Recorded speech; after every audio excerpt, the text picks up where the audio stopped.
só ouvir aqui a minha voz, mas a palavra de Deus. Amém? Amém. Eu gostaria de convidar você, se você puder, vamos nos colocar de joelhos nesse momento? Vamos falar com o nosso Deus.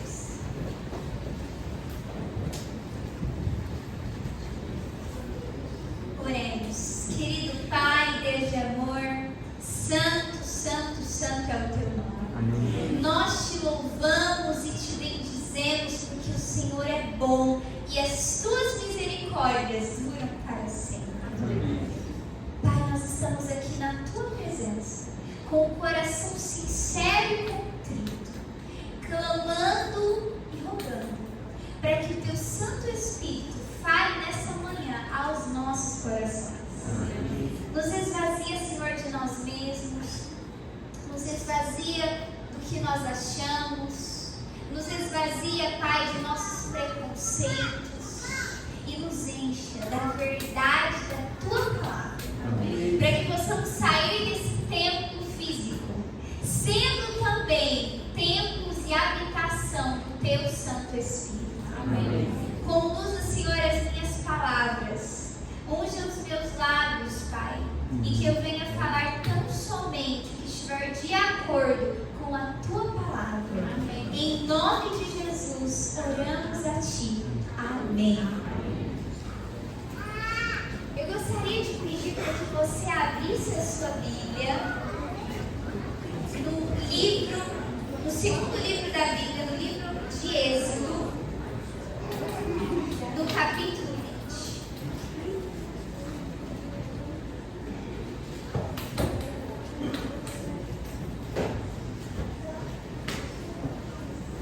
Vamos abrir as nossas Bíblias. Êxodo 20, a partir do versículo 18. Aqui, após os mandamentos terem sido proferidos, nós lemos o seguinte. Êxodo 20, verso 18. Todo o povo presenciou os trovões e os relâmpagos, e o clangor da trombeta, e o monte fumegante. E o povo, observando, se estremeceu e ficou de longe. Verso 19. Disseram a Moisés: fala-nos tu e te ouviremos. Porém não fale Deus conosco, para que não morramos. Verso 20. Respondeu Moisés ao povo: não temais. Deus veio para vos provar e para que o seu temor esteja diante de vós, a fim de que não pequeis. É muito interessante que talvez você conheça muito bem os textos anteriores que descrevem aí os 10 mandamentos. Mas muitas vezes a gente para a nossa leitura aqui no versículo 17, onde tem o último mandamento: não cobiçarás. E nós não continuamos lendo, nós não entendemos o contexto em que os mandamentos foram proferidos. E para que a gente entenda o que aconteceu aqui, a gente precisa se lembrar que o povo de Israel, o povo que Deus escolheu e chamou como povo peculiar, foi levado ali como plano de Deus para o Egito.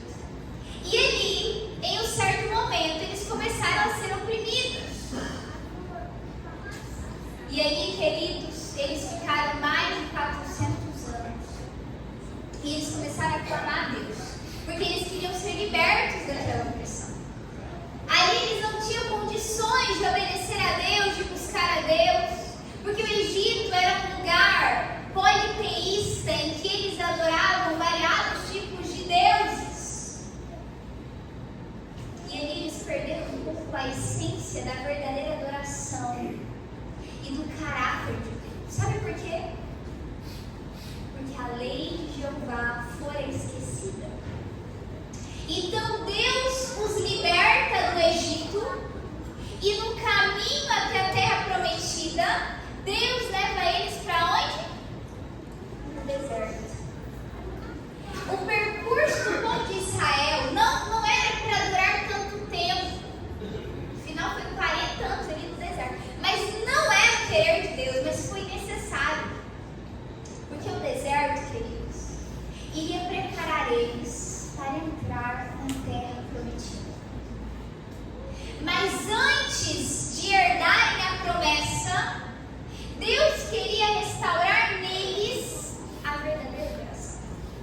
o seu povo novamente qual era o seu caráter. E o caráter de Deus é revelado em sua santa lei. Mas às vezes você pode se perguntar, por que Deus quis se revelar dessa forma? Porque mais tarde com Elias a gente vê que Deus se manifesta por meio de uma brisa mansa e suave. Mas para o povo de Israel não. Para o povo de Israel, Deus se manifestou de tal modo que o povo ficou com medo. Em cada mandamento proferido no Sinai, que estava fumegando ali, um trovão era ouvido. Agora imagine a cena. Um Sinai enorme, aquilo ali tremendo, como se a qualquer momento fosse cair. A voz de Deus, como a voz de um trovão, proferindo cada mandamento. E o povo fica então com medo, e ele diz assim: Moisés, fala você com a gente, Deus não. E só abrindo um parênteses, por que Moisés ele tinha essa facilidade de ouvir Deus e falar com Deus, e o povo de Israel não? Sabe por quê? Porque Moisés passava tempo num lugar secreto. Moisés tinha comunhão dele com Deus e ele não terceirizava essa intimidade com Deus. Muitas vezes, a semelhança do povo de Israel, a gente fica com medo de estar diante de Deus. Nós não queremos ouvir a voz de Deus quando ela aparece com um trovão. Quando Deus não se revela do modo como a gente acha que Ele tem que ser revelado, a gente começa a apoiar na fé de líderes. Isso é um problema. Porque nem todos os líderes atuais têm a mesma devoção e intimidade que Moisés tinha com Deus. Então, se a gente fica terceirizando nossa comunhão, nós corremos o risco de sermos enganados. O povo de Israel não tinha essa comunhão, eles estavam agora voltando ali do Egito. Mas Deus é tão misericordioso que a mesma mão que os rebaixou ao pó, demonstrando que eles eram pequenos diante de sua grandeza, é a mão que é estendida. E sabe o que Deus pede então para o povo de Israel? Sabe qual é o plano que Deus mostra para eles? Para que houvesse essa comunicação entre Deus e o povo? Vá um pouco à frente no capítulo 25.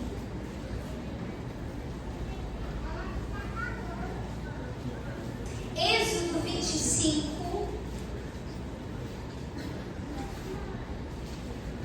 versículo 8 e 9, diz o seguinte: Deus dizendo, e me farão o quê? Um santuário, para que eu possa fazer o quê?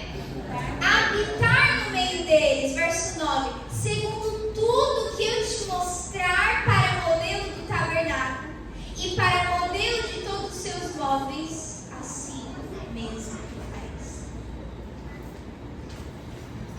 Deus olha para aquele povo pequeno e tão medroso e diz assim: Moisés, eu tenho um plano e eu estou mostrando aqui para você a maquete do plano da redenção. Vocês vão fazer para mim um santuário, e por meio desse santuário eu vou habitar no meio de vocês. Deus está tentando nos mostrar, não só para ele, mas para nós, o Israel espiritual, que Deus tem um plano para se revelar a nós e para se achegar a nós. E esse plano, ele é visto na maquete do santuário. Há milhares de anos, Deus quer que entendamos o santuário, porque se a gente não entender isso aqui, queridos, nós não vamos conseguir ter a comunhão que devemos ter com o nosso Deus.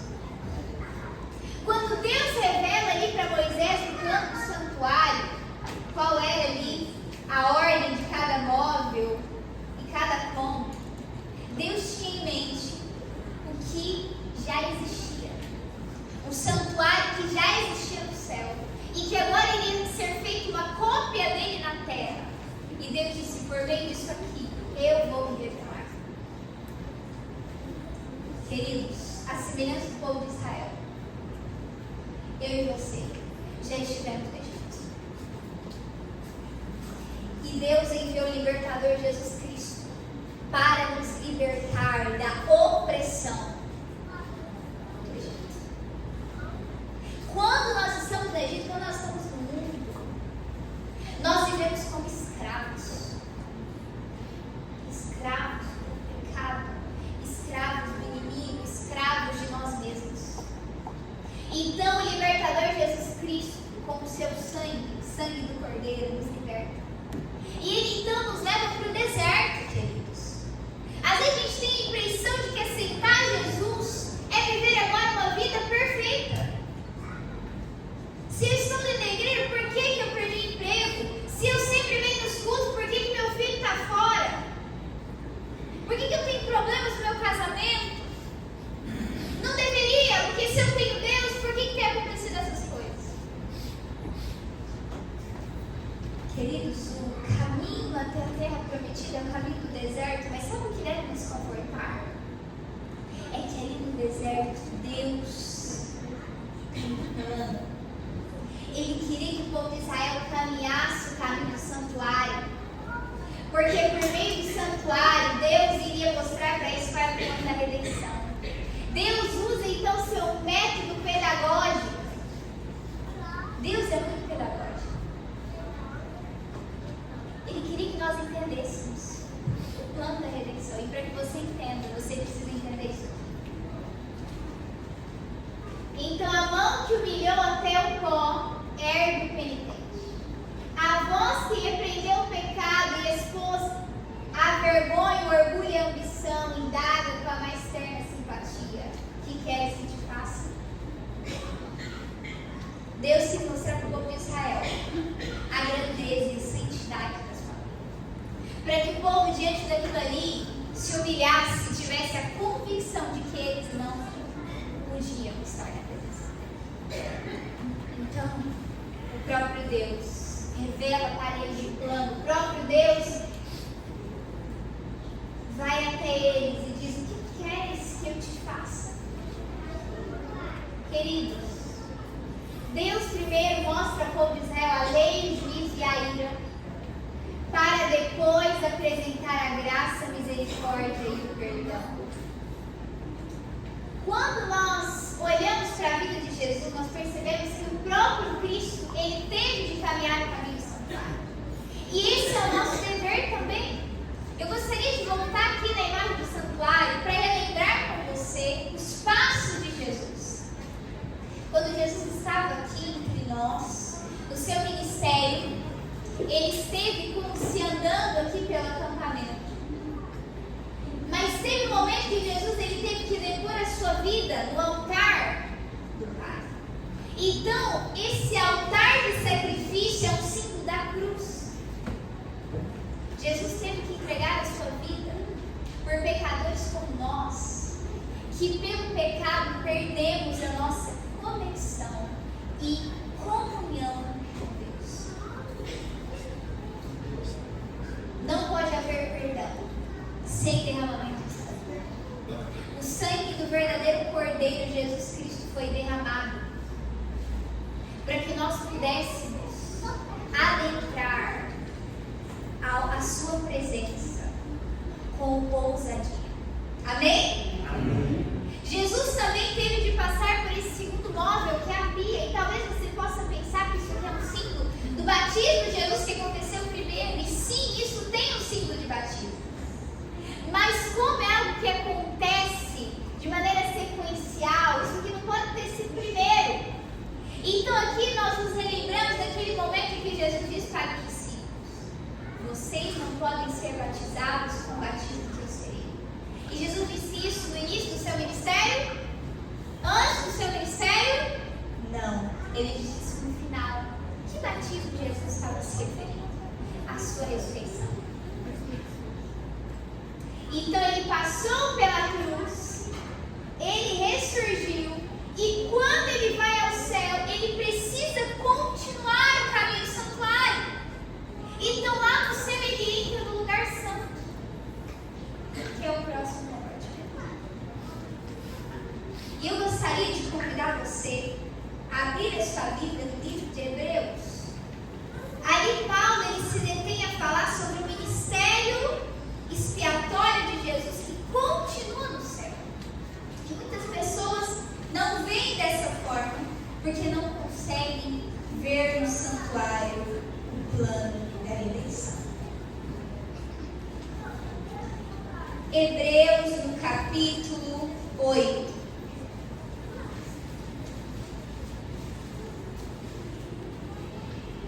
Versículo 1 e 2.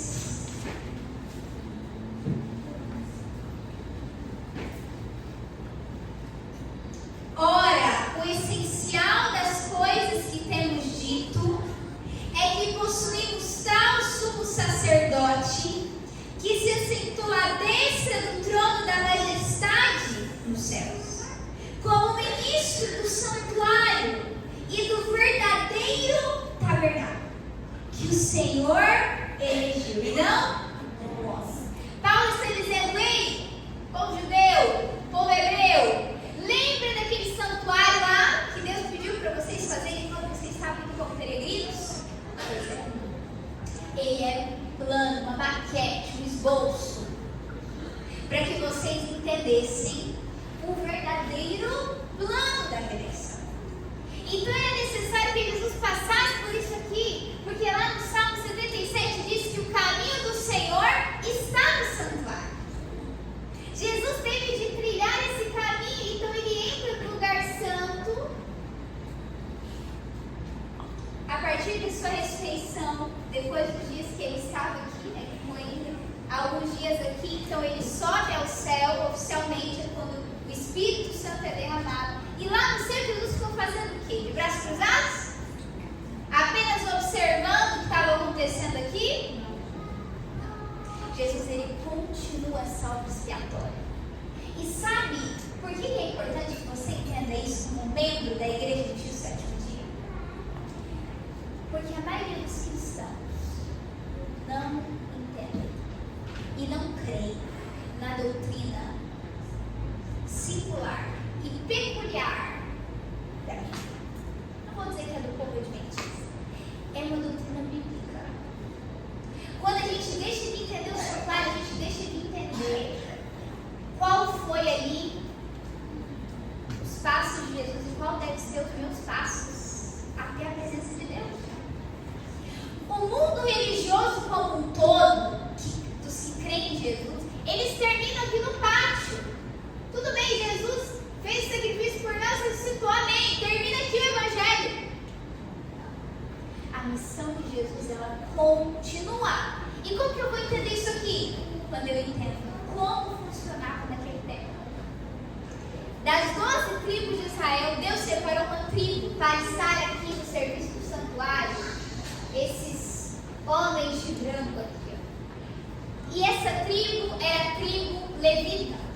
Eles eram separados, santificados para oficiar diante de Deus. Ali havia, além do sacerdote e desses que ajudavam aqui, havia também o sumo sacerdote. O sumo sacerdote era o único que podia adentrar o último compartimento do santuário, que era o lugar santíssimo. Então, diariamente, o povo de Israel foi instruído de que eles deveriam levar o cordeiro ou algum outro animal perfeito, sem mancha, para ser sacrificado. No sacrifício da manhã às 9 horas, no sacrifício da tarde às 3 horas, eles deveriam vir trazer aqui a sua oferta. E por que Deus permitiu que tantos animais fossem mortos, seu sangue derramado? Será que Deus tem prazer nisso tudo? Isso se assemelha àqueles cultos que eles faziam para os deuses, que eles tinham também que ficar oferecendo ali sacrifícios? Queridos, nunca foi o plano de Deus que houvesse derramamento de sangue. Deus criou tudo perfeito. Deus criou a vida. Mas quando os nossos primeiros pais decidiram pecar, então a morte começa a ser uma realidade. E ali no Éden mesmo, Deus já começa a mostrar para eles o plano da redenção, porque um cordeiro foi morto após o pecado. Bem,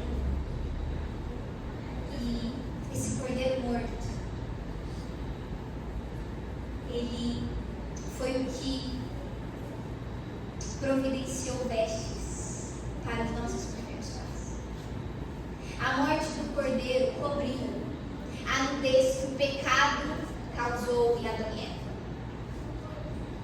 Ali foi a primeira pregação de justificação pela fé.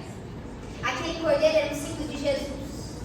Não era o plano A de Deus, mas era o plano para ser caso o homem pecasse. Então era necessário que eles trouxessem o cordeiro e eles mesmos matassem o cordeiro para que eles entendessem qual é o resultado do pecado. Queridos, quando nós pecamos, nós não ferimos apenas a nós mesmos, mas afetamos também pessoas inocentes. Aquele cordeiro era inocente, mas ele era morto pelo pecado daquela pessoa. E outra lição que nós tiramos disso: quando nós pecamos, nós não temos que esconder os nossos pecados. Nós não temos que colocar eles lá para debaixo do tapete. Nós precisamos ir até a presença de Deus e confessar o nosso pecado. Deus já proveu todos os meios necessários para conceder o perdão para você e para mim. Mas não pode haver perdão se não há o quê? Arrependimento. Quando o povo de Israel trazia aqui o cordeirinho ou outro animalzinho que fosse e confessassem os pecados deles, eles estariam dizendo assim: eu reconheço meu pecado e eu não quero mais que esse pecado esteja sobre mim. Então agora o pecado passava deles para o cordeiro.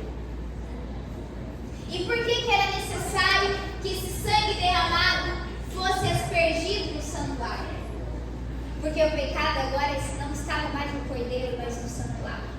Por isso era necessário uma vez por ano, no dia de Yom Kippur, no dia do perdão, houvesse a purificação do santuário. Sabe por que eu estou contando tudo isso para você? Para que você entenda tudo o que Jesus iria fazer em seu ministério.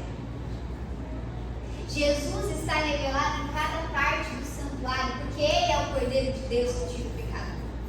Ele é a água viva que pode nos limpar, nos lavar. E quando nós chegamos ao santuário, essa parte do pátio é o primeiro passo até Deus. É aqui que acontece a justificação pela fé. Quando nós aceitamos o Cordeiro. Quando nós aceitamos o convite de Jesus e passamos pelo batismo. Por isso o batismo é importante, queridos. Tem pessoas que falam: não, eu já vi a igreja, eu já tenho Jesus, para quem me batizar? Talvez eu esteja falando para alguém que ainda não tomou a decisão do batismo. Queridos, a decisão do batismo é uma parte importante desse caminho até a presença de Deus. Desse caminho até a terra prometida.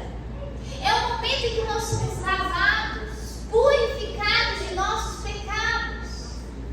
É o momento em que dizemos de maneira pública: eu aceito a Jesus como meu Salvador. Muito raramente a gente vê pessoas que se casam de forma escondida e que não quer que ninguém saiba. Isso é muito estranho. O casamento é uma cerimônia que Deus mesmo instituiu. Ele foi o primeiro a fazer o casamento ali no Éden mesmo. E quando duas pessoas elas têm um amor, um apreço uma pela outra, estão dentro do plano de Deus, elas decidem se casar. E essa cerimônia acontece de forma pública para dizer para as pessoas que agora você tem um compromisso com Ele. E o batismo também é um símbolo de compromisso com Deus. Mas nós não podemos parar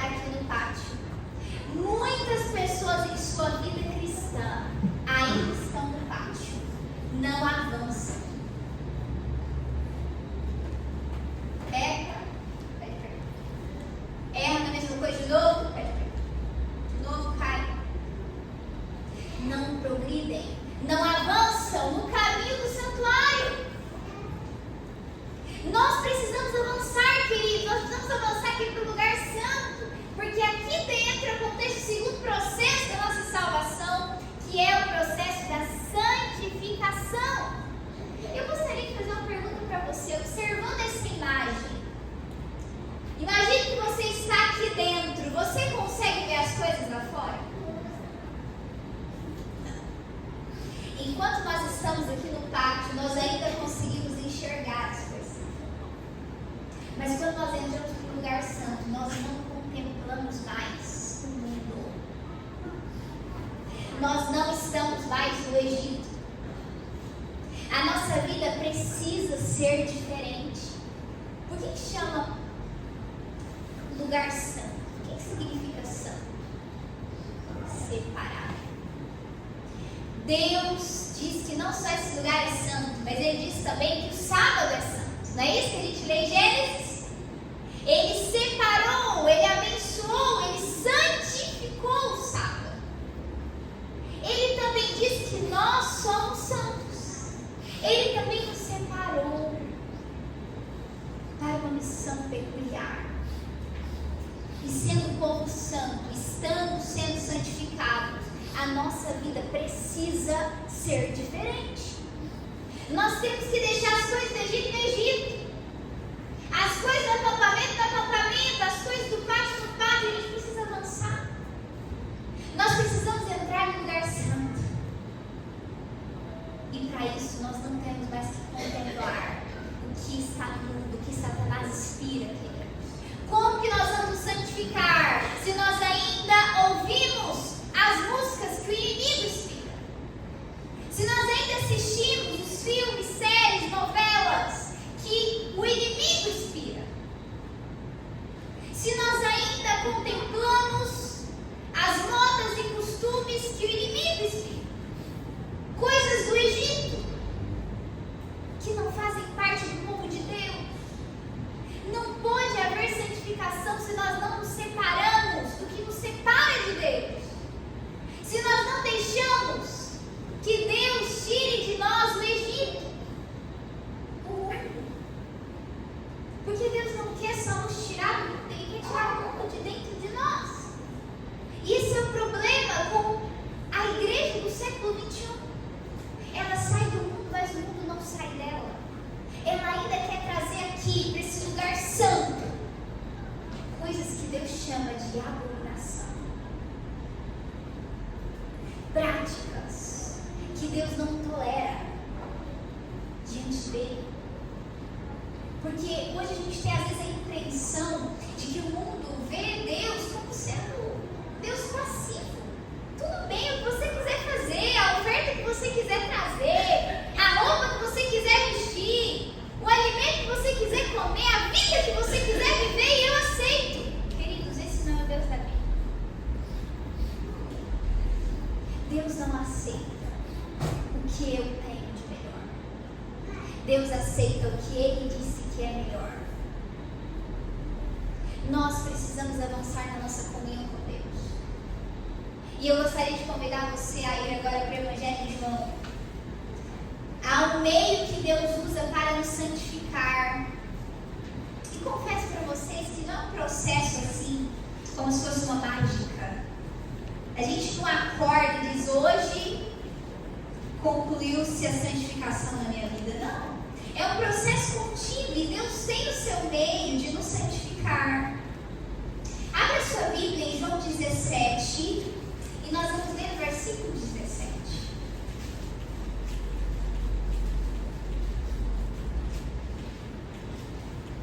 João 17, versículo 17 diz assim: santifica-os na verdade. A tua palavra é o quê? É a verdade. Quando você chega ali no lugar santo, à sua direita, você tem uma mesa. Essa mesa tem ali os pães da provisão. Esses pães é também um símbolo de Jesus. Jesus disse: eu sou o quê? Pão da vida. E Jesus está revelado aqui nas páginas das Sagradas Escrituras. Hoje as pessoas querem conhecer a Deus por meio de experiências. Mas Deus não se revela só por meio de experiências. Deus se revela verdadeiramente e de forma absoluta em sua palavra. Só vai haver santificação se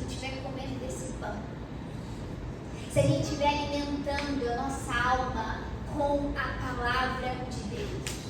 Não há outro meio, queridos. Você não vai se santificar apenas de ver o outro comendo. Porque quando você vem assistir uma pregação, isso é ótimo. Nós precisamos ouvir. Deus inspira os mensageiros que falam de acordo com a sua palavra. Isso também nos edifica e nos alimenta. Mas antes de chegar aqui, você precisa ter sua comunhão com Deus lá no lugar secreto. Lembra que eu falei inicialmente de Moisés? Ele não podia reconhecer a voz de Deus. Ele não tinha medo de falar com Deus, porque ele tinha algo que se chama intimidade. Sabia que hoje você pode ter essa mesma intimidade? Porque às vezes a gente olha para os homens feios do passado e diz assim: não, mas é Moisés. Não, mas é Elias. Ora, quem sou eu? Moisés e Elias, pecadores como nós. Qual que é a diferença deles? Com Deus. Intimidade. Eles tinham fome e sede da palavra de Deus. E é isso que está dizendo aqui. O único meio de santificação é pela verdade. E onde está a verdade? Você precisa comer a palavra de Deus. Você precisa passar mais tempo vendo as últimas notícias da Bíblia e menos as últimas notícias do jornal. Você precisa se atentar mais às notificações da palavra de Deus e menos às notificações do celular. Você precisa ouvir menos a opinião dos outros e mais o assíduo do Senhor. Tempo, queridos, é um dom do alto. Tempo. Como você tem investido o seu tempo? Quem investiu o seu tempo para a eternidade, dedique tempo ouvindo a voz de Deus por meio da sua palavra. Não, Gabi, mas eu quero ouvir a voz de Deus de modo audível. Como que eu faço? É muito fácil. Leia a Bíblia em voz alta. Não há outros meios. É você dedicar tempo para estudar. Ah, mas eu não gosto. Eu acho que é bem tedioso. Eu não gosto de estudar a Bíblia. Comece a estudar sem gostar.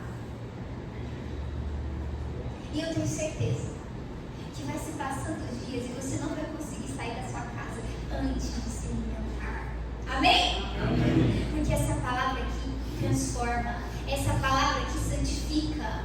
Porque a mesma palavra que lá no princípio disse: haja luz, e houve luz. Haja ordem, e houve ordem. A palavra de Deus tem poder de transformar esses nossos corações de pedra. Amém? Glória a Deus por isso. Então, quando você permanece caminhando até a presença de Deus, você precisa se alimentar do pão. Não estaremos seguros se negligenciarmos examinar as Escrituras mensalmente? Só na igreja? O que vocês estão vendo aqui? Diariamente, em busca de defender o que eu acho que é certo? Acho que eu li errado, né? Vamos ler junto? Em busca de luz e o quê? Conhecimento. Então você vai abrir a sua Bíblia, antes você vai orar, pedindo o Espírito Santo discernimento, e você vai examiná-lo todos os dias em busca de luz. Salmo 119, verso 105. Lâmpada para os meus pés é o quê? A tua palavra. E luz para o quê? Para os meus caminhos. Eu não sei se vocês já estiveram indo para algum lugar que vocês não conheciam e de repente vocês colocaram o GPS e chegaram lá. Não é tão mais fácil do que ficar ali perguntando: fulano, que rua é essa? Não, deixa eu olhar aqui. Ei, será que já passou? É mais difícil. É mais fácil quando você coloca o endereço e o GPS te dá ali o que você precisa seguir. Entenda que o GPS é a Bíblia no caminho para o céu. Não fique vivendo só de perguntar: fulano, o que é isso aqui? Fulano, o que é aquilo outro? Estude por você mesmo, em nome de Jesus. A Bíblia, queridos,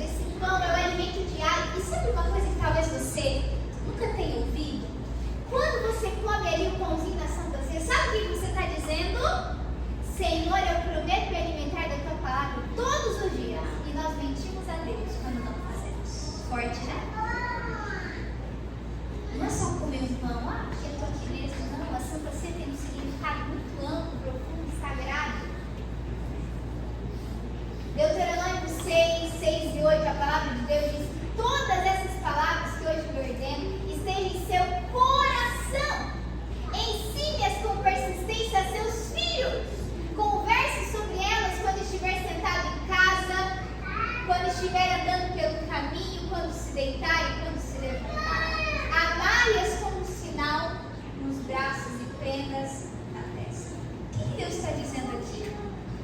Encha o seu filho dos desenhos da Disney. Encha os seus filhos de animes, história em quadrinhos, de filminhos para criança. Encha a mente dos filhos de vocês da palavra de Deus. É isso que ele está dizendo. Porque se você não encher o seu filho com a verdade que está aqui, o inimigo vai encher ele com as mentiras que está lá fora. Nas escolas, universidades e em todos os lugares. Porque o inimigo não subestima as crianças. E é por isso que tem muito conteúdo para crianças. Porque ele sabe que se ele conseguir a mente das nossas crianças, ele consegue a igreja do futuro. Enquanto que o apelo do Senhor é: ensine os seus filhos com persistência. E precisa vir do seu coração, do coração deles. Não é falar: filho, esse é o caminho. É estar com seu filho, sua filha no caminho, queridos. Em nome de Jesus. Eu gostaria então de convidar você a ler comigo esse texto aqui. Vamos ler juntos? 1, 2, 3 e... Pessoa alguma, a não ser os que fortaleceram o Espírito com as verdades da Escritura, poderá existir no último grande conflito. Não é sério isso aqui? Pessoa alguma que não fortaleceu o Espírito com as verdades da Escritura não vai existir. Porque o que vai te manter de pé, queridos, não é a experiência do outro, é a sua experiência com Deus. Agora ali, continuando a caminhar no santuário, à sua esquerda você tem o candelabro. Sabe o que ele significa? O candelabro significa Jesus, que é a luz do mundo. Está vendo que Jesus está aí em toda parte do santuário? E nós somos também a luz do mundo. Olha só que interessante. Nós também somos representados pelo candelabro. Então, após nos alimentarmos da palavra e do pão, nós precisamos compartilhar a outros. O objetivo de Deus não é que apenas participemos de atividades missionárias, mas que sejamos a todo momento pessoas missionárias. Queridos, esses dias alguém me fez a seguinte pergunta: você está fazendo missão? E eu respondi assim: olha, a missão, ela não é algo apenas que a gente faz de forma temporária. E ela também não se limita a estar em um lugar missionário, por assim dizer.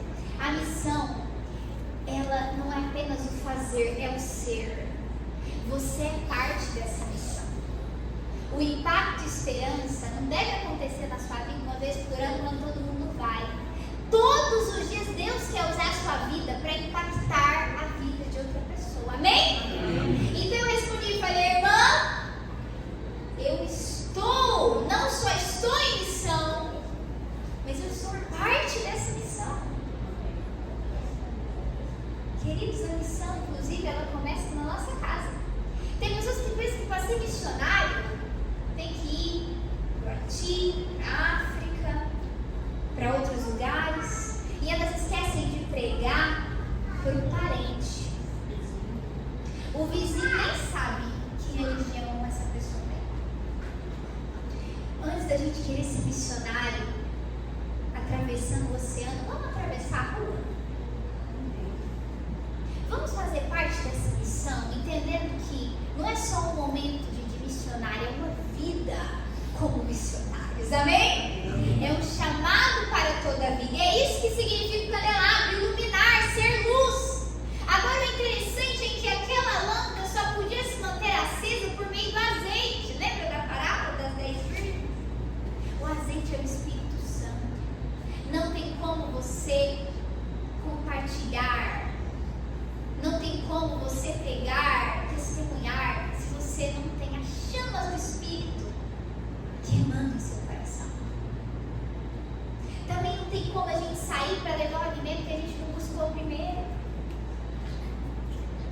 Queridos, a Bíblia não é a luz do mundo. Nós somos a luz do mundo. As pessoas, elas, isso na Bíblia, não estão lendo a Bíblia, elas estão lendo a nossa vida. Como nós temos testemunhado? Eu gostaria de convidar você a olhar para o último repartimento ali do lugar santo, que é o altar de incenso. Ficava ali antes da cortina, o véu que separa o santo do santíssimo. O terceiro móvel do lugar santo é o incensário. De acordo com Apocalipse, capítulo 5, verso 8, capítulo 8, verso 4. O incenso que sobe a Deus sobe das orações dos justos. Agora perceba, isso significa que não é as orações dos que estão no Egito, no acampamento ou no pátio, mas dos que estão aonde? No lugar santo. Precisamos avançar aqui na nossa experiência com Deus.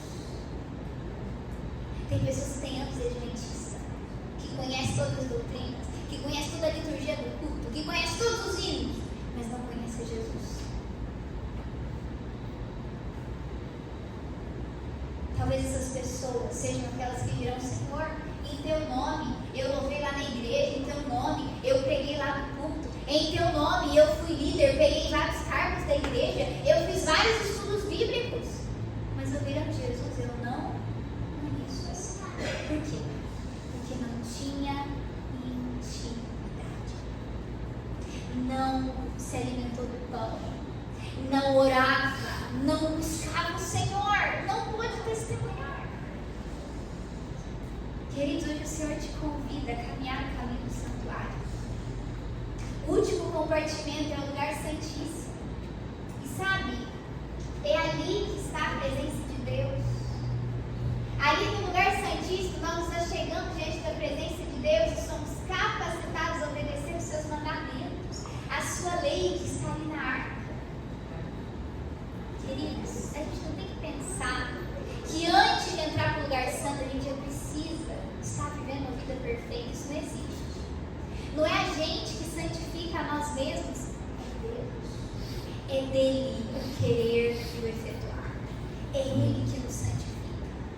Ele diz: eu sou o Senhor que o santifica. Amém por isso? Amém. Ore a Deus, queridos. Peça ao Senhor de todo o coração para que Ele tire o Egito do seu coração, para que Ele te ajude a progredir, não ficar só no pátio, mas entrar para o lugar santo. Peça a Ele para que te santifique, para que te dê prazer no estudo da palavra e na oração. Nós não estamos seguros nem um momento sequer sem oração. Para que você se mantenha vivo após o batismo, que é o novo nascimento, você precisa respirar. E a oração é a respiração da alma. Você precisa de alimento. E a palavra de Deus é o seu alimento. Eu gostaria de concluir fazendo um apelo. Passe mais tempo no lugar secreto. Esteja mais em comunhão com o Senhor. Entenda que Deus é tão bom que Ele não deixou apenas a Bíblia. Ele também nos deixou o Espírito de profecia. Ali Deus revela de forma mais ampla o seu caráter. Passe mais tempo estudando o Espírito de profecia. Não se apoie na opinião de pessoas, de líderes. Ah, porque fulano é tal coisa, então eu vou acreditar. Você precisa ir até o Senhor e experimentar por você mesmo esse Deus. Amém? Amém. Esse é o apelo